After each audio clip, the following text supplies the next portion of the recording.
There are moments in every person's life when they face intense adversity. They're crucibles that forge who they become as individuals and as leaders.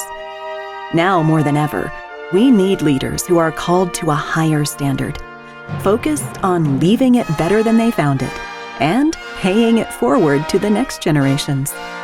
Now, let's join Fire Chief Randy Bruegman as he speaks with leaders from all walks of life, as he explores and learns from their personal journeys and the crucibles that have forged them into better leaders and better people.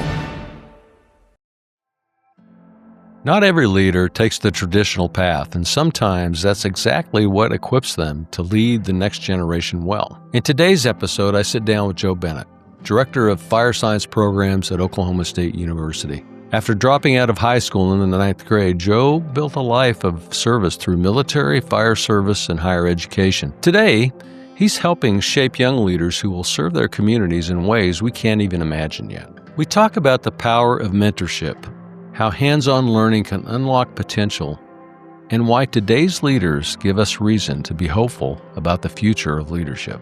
My name is Chief Randy Bruegman, and this is the Leadership Crucible Podcast. Well, Joe, welcome to the Leadership Crucible Podcast. It's a pleasure to have you on. Thanks, Chief. I'm glad to be invited. Glad to be here. Well, you started out in life with an interesting journey. You dropped out of school in the 9th grade, and that's typically a really life-changing event. So why don't you tell us a little bit about that, and then how you progressed, after that happened? Well, I will tell you that I'm going to have to blame that on my mother, to be even though she doesn't like me saying that. But so to kind of explain it, my mother was an avid reader, and she taught me how to read and comprehend, critical thinking. I mean, before I even went to kindergarten. So my first school experience in kindergarten was, and I remember this.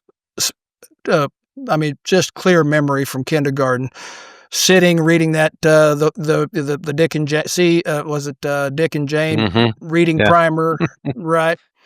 And we were sitting in a circle, 10, 15 students, and because my mother had taught me how to read so well, it was my turn to read, and, I was just like, real quick, C-spot run. And I had to turn the book over to the next person, and that person obviously didn't have my mother to teach them to read. And it was just very slow process, and that's kind of where my academic career started going downhill for me. Every day was just kind of like a slow, monotonous, event going through school, and then as we progressed, it just kept getting worse and worse. And at that point in time, I really didn't understand education, and so it just seemed monotonous to me. At the beginning of every year, we just cover what we covered last year, and then they'd add a little bit more to it. So I was just always bored out of my mind. So by the time we get to the 9th grade, I finished that year, and I came back to the 10th grade because, it's just what you did. I mean, your expectations. And then I got into the 10th grade, and I remember this so well. The teacher put out her syllabus, the first semester's worth of work. And I started working at advance just because I was bored in class. And I knocked out the first 4 weeks in like the first week. And I turned the assignment in, and a teacher seemed like she was kind of irritated with me. So she's like, well, you only had to do the odd ones and not the even ones. I was like, well, okay, I did the homework. I don't care. And then the next week, she kind of seemed like she was still disturbed about it, because then that week it was just the odd, but it wasn't in the syllabus that way. And then the third week, I turned the assignment in. She's like, well, I never got it. I'm like, and that was the end right there. I got mad. And I'm a 15, 16-year-old kid at that point in time. The bell rings, and we're talking a different time, a different era. And so I just walked straight into the administration's office to the ladies up at the front desk. And, I was polite and cordial and that kind of stuff. But I walked in like I owned the place. And I just said, hey, you know what? I'm going to be withdrawing from school. And nobody said, hey, well, we need to hear your parents tell us that. We need to talk to your parents. They were just like, oh, okay, we'll fill out this paperwork and you're done. And so I was like, okay, is it that easy? And so then I go home, and the next day, Mom, does what moms do, tells me all the ways I'm going wrong in life. But there was no dad in the home, so nobody, boxed my ears and made me go back to school the next day. And so that's kind of the story of how I ended up just finishing the 9th grade. But what kind of got me back on the path, and it seems odd, but I grew up on John Wayne movies, Gary Cooper, Gregory Peck. And so seeing their movies growing up, I always knew that I wanted to be in the military. Mm-hmm. And so that was what I was going to do with my career. I knew it from the earliest age. I knew my direction in life, but I had a problem. I was too young to go in the military. And then I come to find out you can't go in the military without having at least a general education diploma.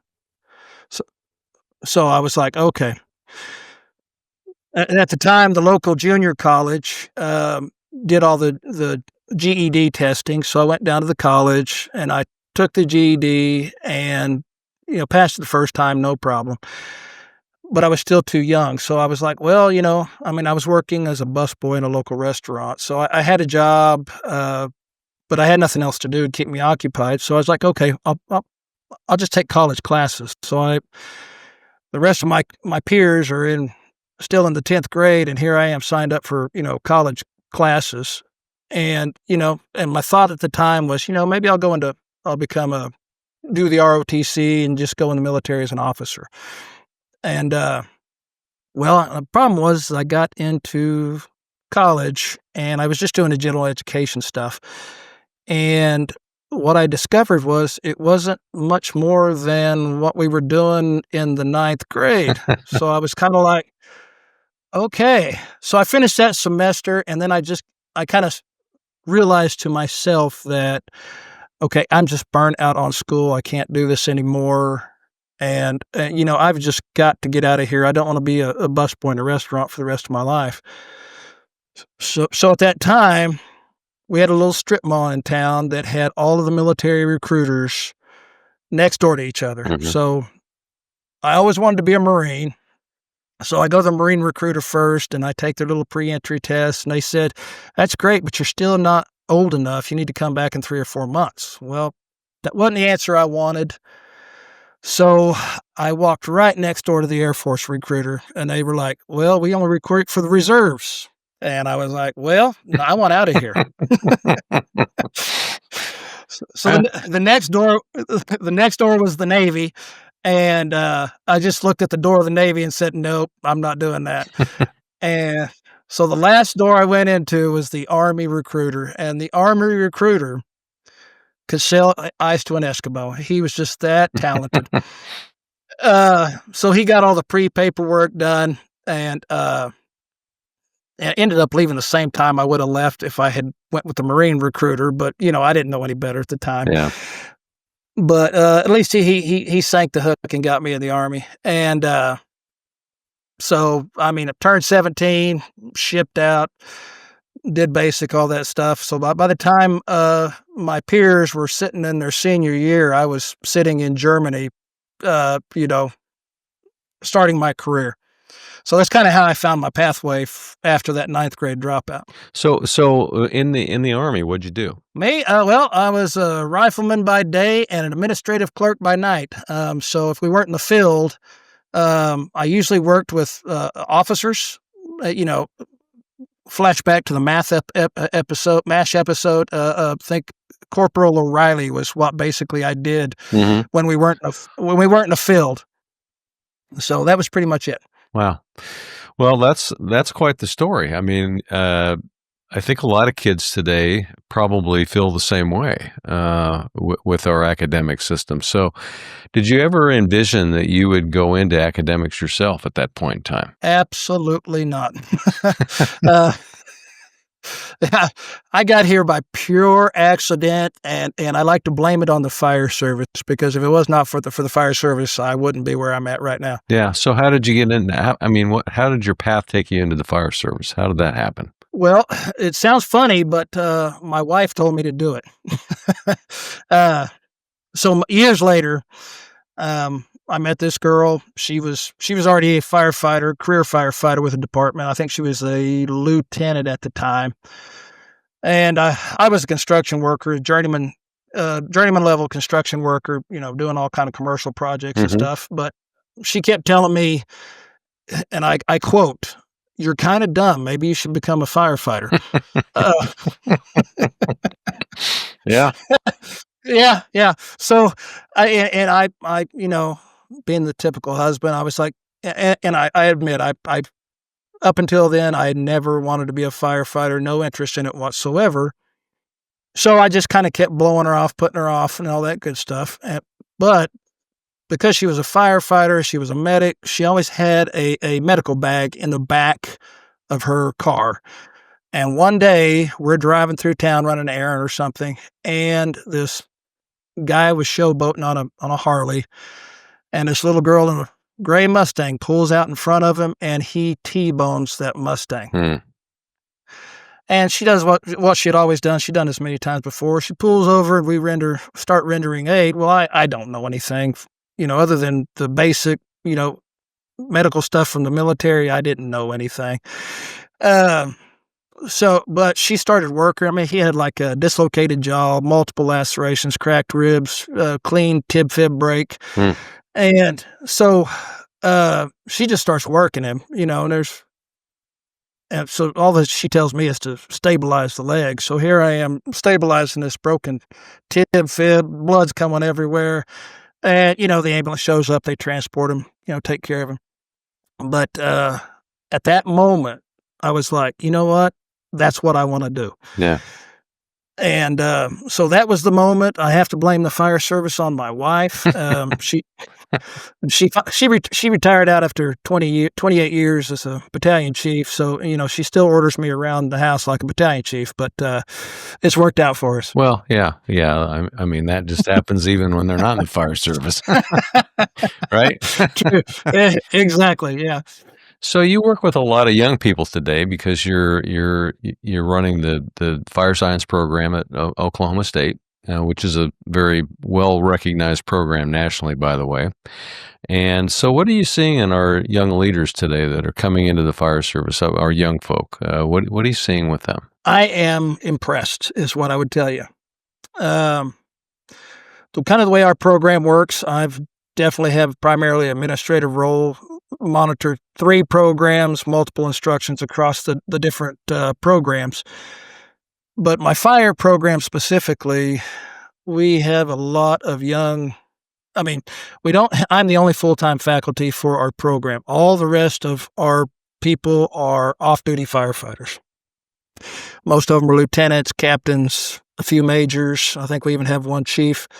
One chief working with us. And I am just really impressed with the caliber of folks that we have working here.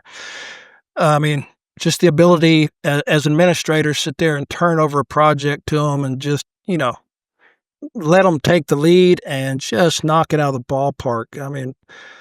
So I'm really, really impressed with the leadership that's coming through the ranks. What about for the young people? What are you seeing in them? What are some of the traits that really stand out to you? Well, I would kind of go back, since I've been doing this for, 17 years now, I think.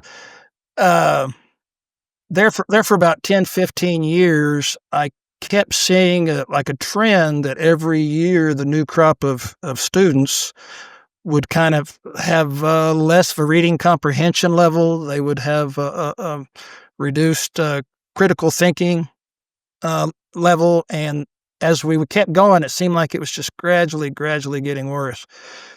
And then just last year, we started a concurrent enrollment program where high school students can come in and get all their firefighter certifications while they're still in high school, and they become volunteer firefighters. And then, once they earn their EMT license, they become they can start looking for jobs. Well, what I've noticed about these high school kids coming in is that they're the computer generation. They've been staring at computers since they were infants, and they are just starving for hands-on learning. Mm-hmm. And so they just show up every day, and they're just like, "What are we doing today? Let's do it." We're excited about it, and just seeing that, and the level of education seems to be going up as well. Critical thinking as well. I mean, I've just in the last 2 years, I've been really impressed with the young people coming in. Yeah. Interesting. Well, yeah, I've got a couple of grandkids that are that age now, and just really impressed with just their level of intelligence and world knowledge. It's just really incredible. Yeah, absolutely. Yeah. So, there's a lot of young kids out there that are probably maybe watching this program and are lost. They really don't know what their path might be. What advice would you give them? I would say probably explore. I mean, read a lot, Mm-hmm. varied topics. Something's going to click. Something's going to pique your interest. I would probably recommend them to volunteer with their, something in their local community, whether that's a, volunteer firefighter, the local, food bank, whatever it is, whatever they think their passion is. And through that process, they're probably going to meet some people that are going to guide them in maybe a direction that, they may not even know that they're looking for at the time. Kind of like me, I had no idea that I ever wanted to be a firefighter, but I ended up there. I didn't know I was going to be a teacher, but I ended up there. And then, seek out mentors, find mentors. If it wasn't for the mentors that I had when I first came into the fire service, I would definitely not be where I'm at today. So Yeah. that's what I would recommend to them. Yeah, that's really great advice. Both pieces. I think one when you're young, you really don't know where your passion is, right? And you're just trying to Right. find out where that spark is at. So, but that takes some experimentation sometimes. You just have to, dip your toe in the water, so to speak, and what's your passion, and then you need to follow that once you find it. But I think the other piece of what you mentioned is mentors. And I think I've had several mentors in my career that have really helped to shape who I've become, and it's really critical. Oh, To find a couple of people that you can bounce ideas off of, and they're not going to tell you what to do, but they're going to help guide you and ask you the right questions so that you'll kind of process that. So yeah, absolutely. I know that locally, I know some of them. Like one of my early mentors was Chief Richard Kelly, Chief Mike Walker, and many others. But that mentorship there, and like you said, they're not there to tell you what to do. They're just, hey, have you thought about this aspect?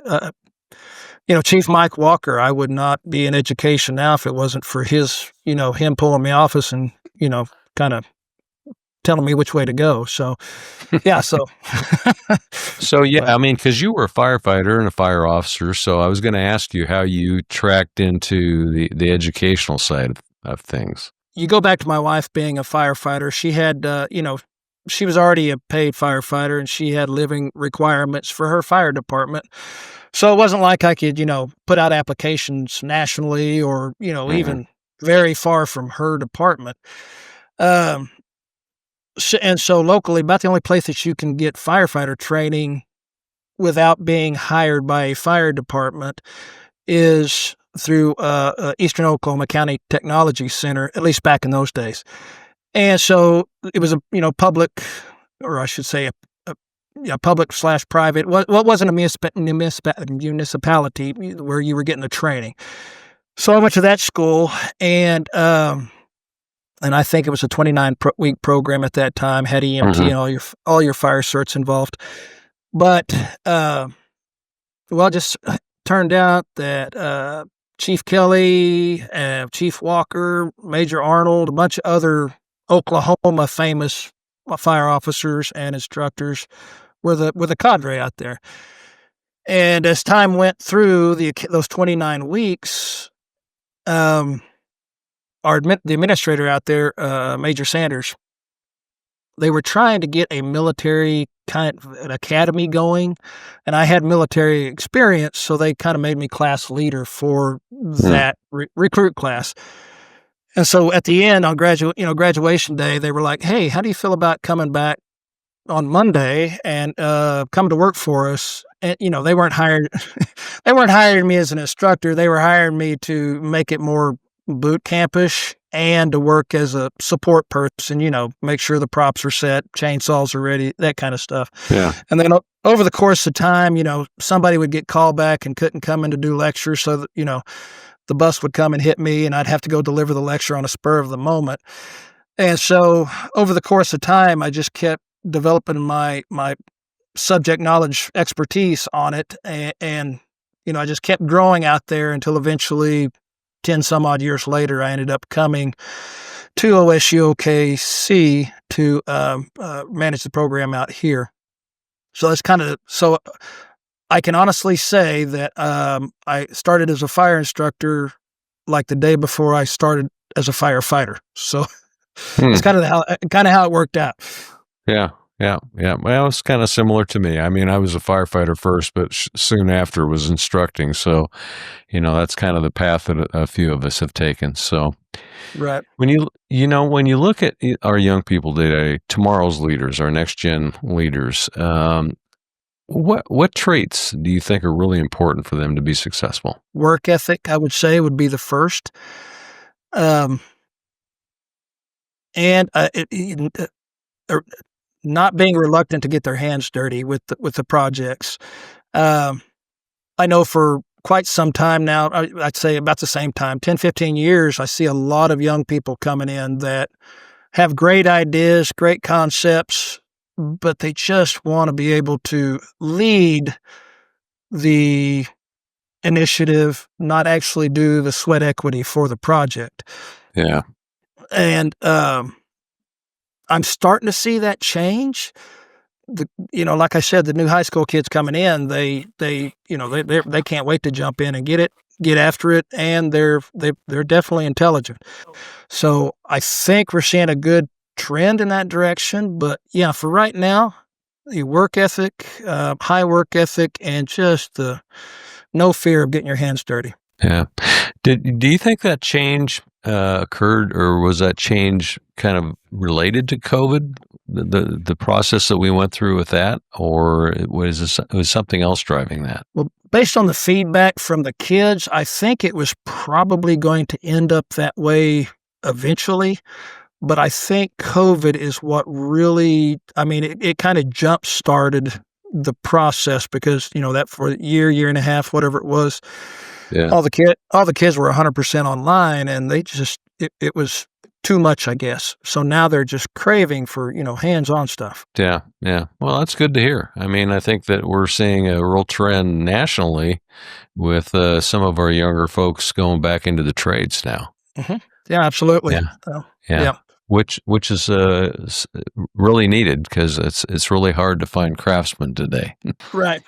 Well, as an old journeyman myself, I before I got in the fire service, I love it when the kids come in and sometimes you actually have to teach some of them how to use a circular saw before you can teach them how to use a chainsaw. But yeah. But that's the great thing about our program here is it's not your traditional college class where you just come in for lecture. You're there with the kids every day, and you have the time to go, okay, this is a circular saw. We need to cut some wood. Let's go cut some wood for this prop. And so they're actually, it's a skills-based learning situation, and the kids just eat it up. Yeah. I think that's really important. It's unfortunate that they don't teach that even in other college courses. I think that would be very helpful for them as they grow up. Oh yeah, absolutely. And go on and buy houses and all of that stuff. So it's right. Yeah, precisely. So, in the fire service, and I think leadership in general has changed quite dramatically, at least since I came on the job many years ago. And what shifts have you seen in the last 10 or 15 years, and where do you think it's going to go? Well, I came from the autocratic era myself, so and I think as we keep going into it, you're going to see more of a servant leadership type of style. I know one of our fire chiefs here that's very popular. My students do a lot of internships with the local fire departments, and every time we send them out to this one fire department and they get to interact with the fire chief, they always come away, that's where I want to work. And they tell me it's because of the fire chief, and I've known that fire chief for many years. Great guy. And he's very much servant leadership type of style. So when the kids come in, he kind of drops the bugles and he's like, hey, let's just do this. Let's learn this. And, he gets in there with them, and, you'll see him searching the rig room with them, he's the chief, So, we get a lot of positive feedback with that, and with the kids coming in, I think that's going to be a more and more popular style of leadership. Yeah, I would agree. I think that especially when we're leading multi-generations in our workforce today, I think it really takes a different finesse than when we came on the job. Yeah, I'm hopeful that, our next generation of leaders will embrace that philosophy, because I think its time has come. Yes. Yeah. I remember reading that when I was a young firefighter. I think the Robert Greenleaf's book was published in the 1970s or 80s, and he was really about 50 years ahead of his time. I mean, right. I think we finally caught up with his thought process. Right. Yeah, absolutely. And, I promise I've read a lot of leadership books over the course of my life, but I think just from the practical application, the situation that I told you about is working for the younger generation to encourage them to come into the fire service as a career, because, our recruitment numbers are suffering. But it's done great things locally for that type, that recruitment thing. And then I think another thing that we really need to focus on, and I can't remember the book. I think it was like the 1 Minute Manager, I believe is what it was. And I can't remember what it came out, 80s, 90s, and I don't remember the author, but it was kind of like, kind of what we already know. It's like hire good people, give them opportunities to knock their ideas out of the ballpark, support them wherever you can, and if they do need coaching, get in there and coach them a little bit to get them to that success you want them to see. And if we keep running our organizations like that, I think we're just going to have an amazing. I think if we keep going that direction, we'll probably ease our recruitment issues. Yeah, no, I think so. And why do you think we're having those recruitment issues now? We've never had that in the fire service, at least in the last. I don't think we ever have. So why all of a sudden are we having trouble recruiting, do you think? Well, I think it's a long-term type of deal. As I mentioned before, the 10, 15 years ago, the kids that were coming in, they had great ideas, but they wanted to do somebody else to do the work, and they just managed it. And anybody that's pulled a structure fire too knows that you're going to get hot, you're going to get dirty, you're going to have to sweat. And that's just part of the job. And so I think it was kind of a disconnect between the 10-year-ago generation and the kids nowadays, where they're just like, hey, I'm not in front of a computer. Let's do some sweating, let's get after this. And I think that's why we've had a recruitment issue.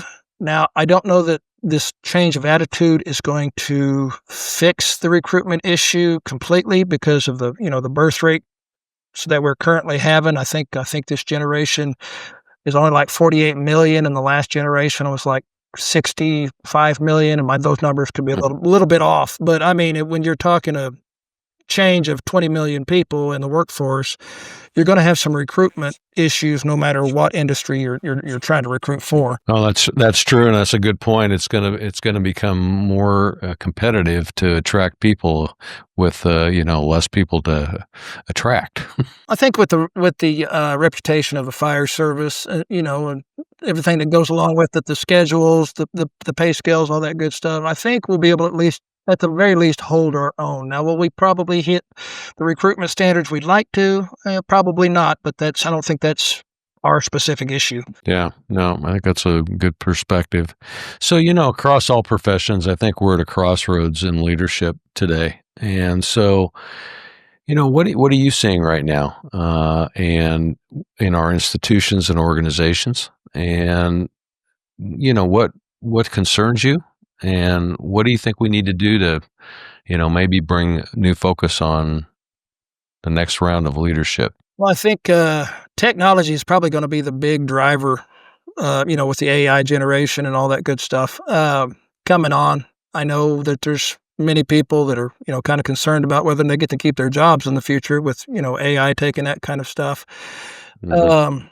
I know because of funding issues, we're starting to see downsizing of organizations, at least in the higher education market. Um, I don't know. It's probably regionally when it comes to the fire service, just depends on what their income is versus expenses. But so I see a lot of downsizing coming along. The new people coming in, they're going to have to get in there and learn, the new technology, how to incorporate it into what we do. For example, I mean, everybody sees the usage of drones nowadays for like thermal imaging over structure fires to give you an idea, where the fire's located, that kind of stuff. Can you incorporate that as a leader in the way you do things? Because I know me, you show up, you stand in the yard, you get your radio and you start making assignments, blah, blah, blah. And now you've got to go, okay, let's get the drone in the air. Let's figure out where this is at and that kind of stuff. So I think incorporating that is really going to help the future leaders adapt to the changes that we have coming in the fire service. Yeah, and I think that I think one of the emerging issues for our next generation of leaders will be how they meld the human factor with the technology. I can see probably in the next 20 years where we'll have robotics coming off of fire trucks. And so how do you balance all of that out? And we're just one profession. That's going to happen across the board. So, kind of leads me to my next question is what do you see are some of the emerging issues for this next generation today and in the future as they start to step into leadership roles? Yeah, I would still have to go back to merging that technology into what we do. I mean, I cannot even imagine what the leadership from 20 years is going to have to cope with as the technology keeps coming online. I know locally they've just started an initiative with the Oklahoma City Police Department where they're bringing on a whole new set of employees that are drone dispatchers. So they get a 911 call, they get the coordinates, they launch the drone flies out, and it gives the responding officer a visual of what's going on before he's even arrived. So, and that's just now. 20 years from now, I can't imagine what they're going to be able to do. And like you said, robotic firefighters. I don't know how I feel about that, but Yeah, yeah. it's interesting, but I think it's going to happen. No, I agree with you. I mean, probably at some point a rig is going to show up with multiple robots on it. The doors are going to open, robots will be deployed, and they'll start doing what we used to manually do. I mean, I could definitely see that happening. I just hope I'm fully retired before it does. Well, yeah, that's a big change. Yeah. But we're seeing it happen across all professions, and I think there's a real dynamic in especially our next generation of leaders having to deal with that because on one hand you're going to have to change the jobs of the people that are already there. They're going to have to adapt, which is, as we know, adaptation in the workforce is really difficult sometimes. Right. And then you're going to bring in this changing technology, which will just keep changing how we deliver services. And it's not only going to happen to us, it's happening throughout every profession. Right. I mean, we've kind of, here at OSU, we've tried to get ahead of the game on that. We've just recently created a drone program. Drones can be aerial, underwater, subterranean. You've got all kinds of options. But we've started a new program here, and it's under the Fire Science Division because we're tying all that technology into first responders. How would we use it? Not necessarily how a local lineman would use it or a roof inspector, but how we can implement it.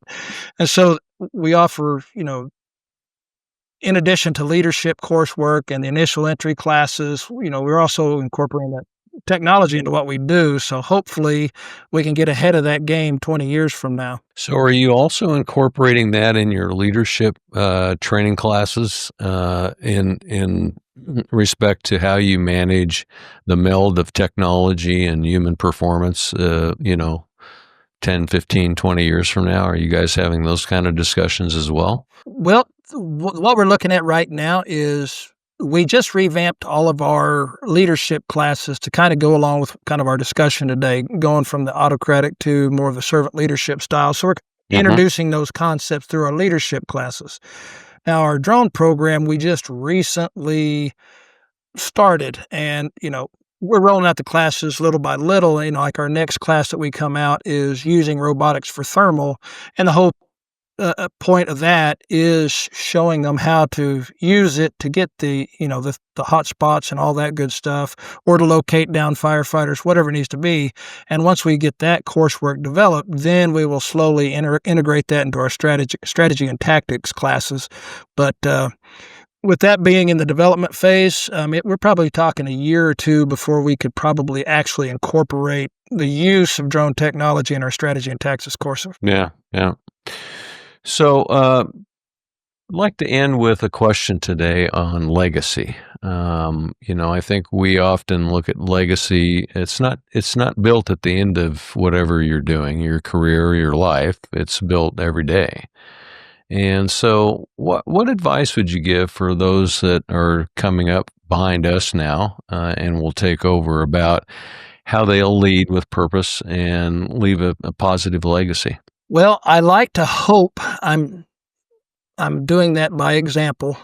You know how that works. I like to hope I am. And I think what kind of a military concept for me and kind of my style is cross-training on everyone on everything, or at least the people that are good in those categories. So like right now, I could probably retire today, and the folks that we have working for us could probably step in without much of a hitch and take over and run the program. And I think that's the key, is to give them the opportunity to push the boundaries, to explore what they don't know, put them in junior leadership positions to where they can learn the ropes before you actually step away.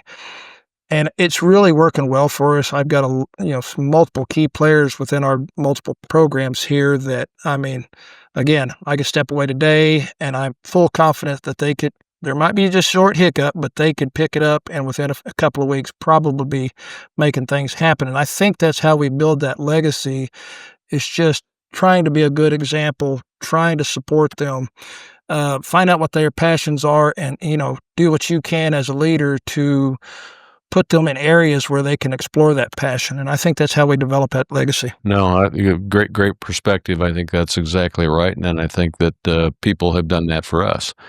And that's why we're on the path we're on. Right, exactly. Right? That's right. So any final thoughts today that you would like to leave, with our audience? Well, I would just tell you that I think we have some great incoming generations. I think they're going to do great things in the fire service.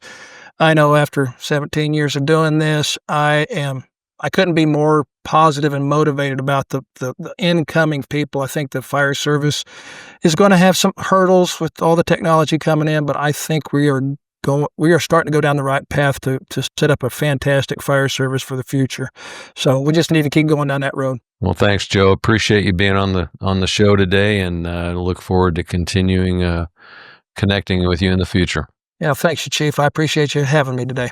Thank you for joining us on the Leadership Crucible podcast. If you enjoyed today's content, make sure you tap on the subscribe button, share this with a friend, and turn on notifications so you never miss an episode. For more resources, check out the description below, sign up for our monthly newsletter, and visit our website at theleadershipcruciblefoundation.com. mentorship.org. Feel free to leave us a comment and connect with us on social media at the links below. We'll see you next time.